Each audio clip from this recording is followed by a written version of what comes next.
کہ نماز اور صبر کے ذریعے حب مال اور حب جاہ کو ختم کرو، لیکن نماز اور صبر دونوں مشکل ہیں، لیکن خاشعین پہ مشکل نہیں ہے۔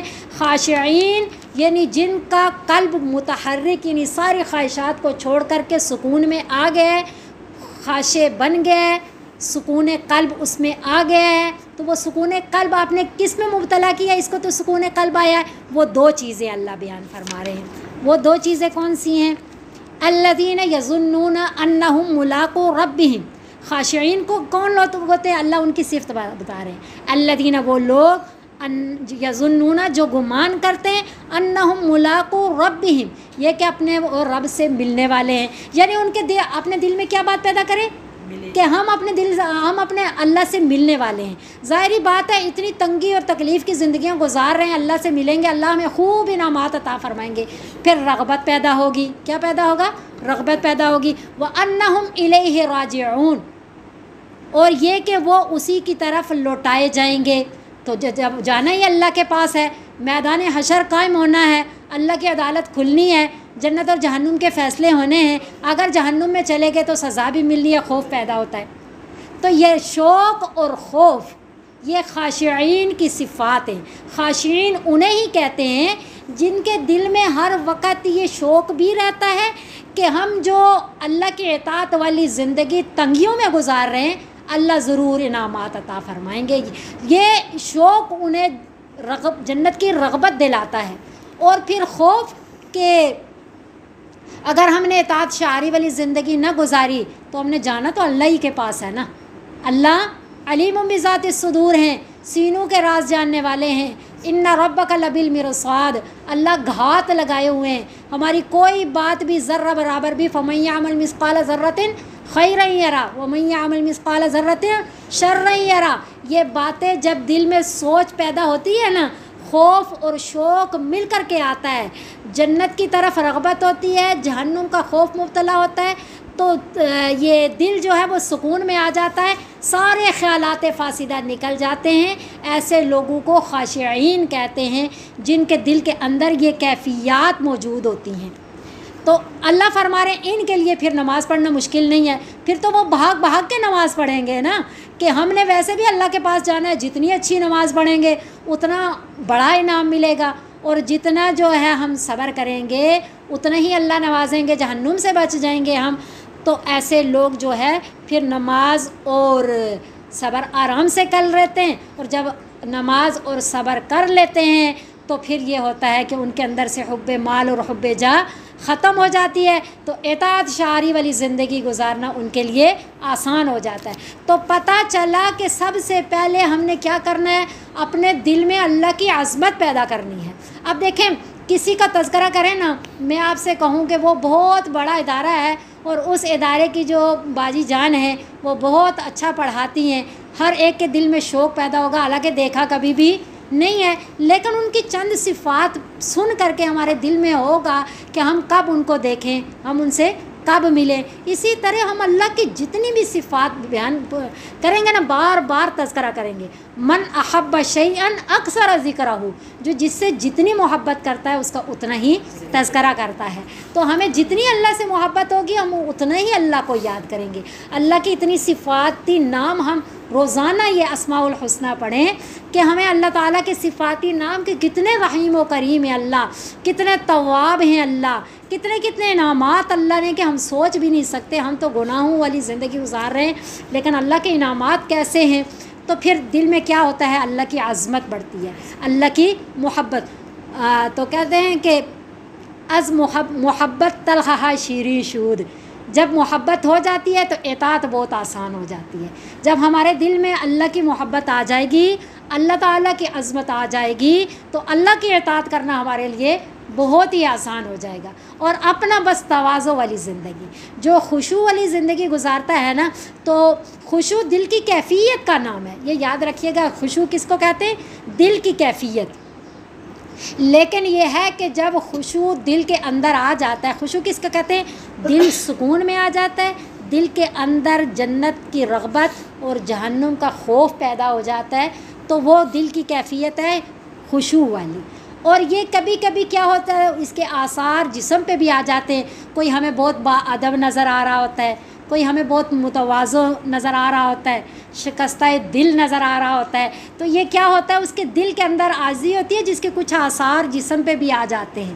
تو وہ باعث پکڑ نہیں ہے, لیکن اگر دل کیفیات سے خالی ہے, اس کے اندر خشوع نہیں ہے, لیکن جسم کے اوپر آثار خشوع والے رکھے ہوئے ہیں, تو حضرت عمر فاروق رضی اللہ تعالیٰ عنہ نے ایک کو کوڑا مار کے کہا تھا کہ سر اوپر کرو, یہ خشوع جو ہے یہ دل کی کیفیت کا نام ہے, دل میں رکھو, یعنی اللہ تعالیٰ کے آگے عاجزی و انکساری کرو.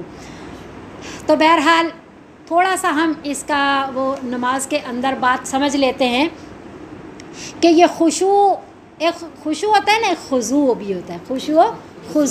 خشوع دل کی کیفیت کا نام ہے اور خضوع ظاہری کیفیت کا نام ہے. جیسے ہے نا وَظَلَّتْ أَعْنَاقُهُمْ لَهَا خاضعین. مثلا خشوع جو ہے نا, نگاہ کی پستی, یہ چیزیں عاجزی انکساری اندر پیدا ہوتی ہے, اس کو خشوع کہتے ہیں. اور ظاہری طور پہ جو کیفیات ہوتی ہیں جیسا ہم نماز میں اختیار کرتے ہیں خشوع و خضوع, کہ دل کی بھی کیفیت ہونی چاہیے, ظاہری طور پہ بھی ہم بڑے مؤدبانہ طریقے سے اللہ کے آگے کھڑے ہوں نماز کے لیے, جسے اقامت صلاح کہتے ہیں. قرآن شریف میں جہاں کہیں تذکرہ ہے نا, اقامت کا تذکرہ ہے. ہم سورہ معاون میں پڑھ رہے ہیں نا, فویل للمصلین, ہلاکت ہے نمازیوں کے لیے, بے نمازیوں کے لیے نہیں.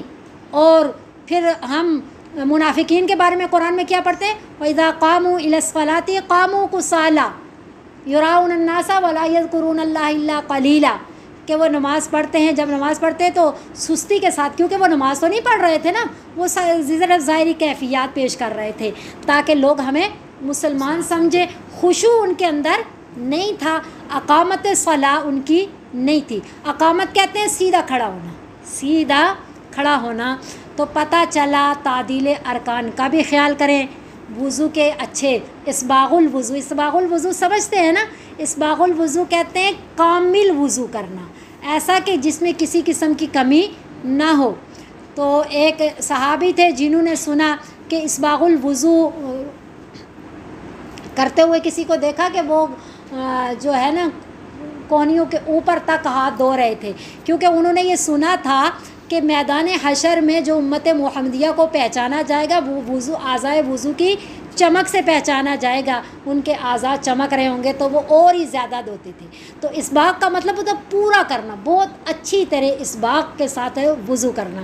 تو اسباغ الوضو ہو, تعدیل ارکان ہوں, اسباغ